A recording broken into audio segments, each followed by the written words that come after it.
Programang ito ay rated SPG, striktong patnubay at gabay ng magulang ang kailangan. Marami nga ang mga karakter na matatanggal na sa eksena, sunod-sunod silang mawawala. Bukod kay Noy ay ang mga susunod na mamamaalam ay ang mag-asawang Nita at Marsing. Pupunta si Nita at Marsing sa lamay para kausapin si Tanggol, pero lingid sa kanilang kaalaman ay may bomba palang itinanim si Olga sa burol ni Noy. Kaya sa pagsabog nito ay madadali ang mag-asawang Marsing at Nita. Pero bago ito mangyari ay malalaman muna nila kay Tanggol na patay na si Mokang. Ang susunod naman na mamamatay ay si Edwin. Sila Lucio at Batang Tondo ang papatay sa kanya.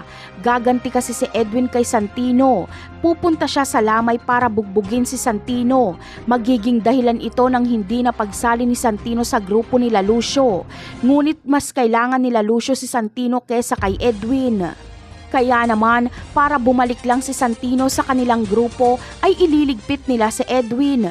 Mas gusto kasi ni Lucio si Santino dahil ito ang nagligtas sa kanyang buhay at mahalaga sa kanila ang Star of Venus na hawak ngayon nila Tanggol. At si Santino lang ang magiging susi para matunto nila si Tanggol.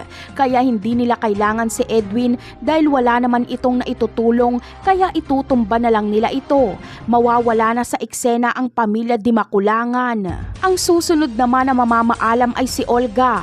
Darating na ang pagtutuos nila ni Ramon at isa lang ang dapat mabuhay. Sa kamalasan ni Olga ay mamamatay siya at si Ramon ang buhay. Malalaman na rin ni Ramon na impostor ang kanyang anak. At ang panglimang mawawala sa eksena ay si Don Julio. Sa ospital ito mamamatay dahil hindi siya makakasurvive sa paglason sa kanya ni Olga. Napakarami pa nating dapat abangan sa mga susunod na episode. Paalam!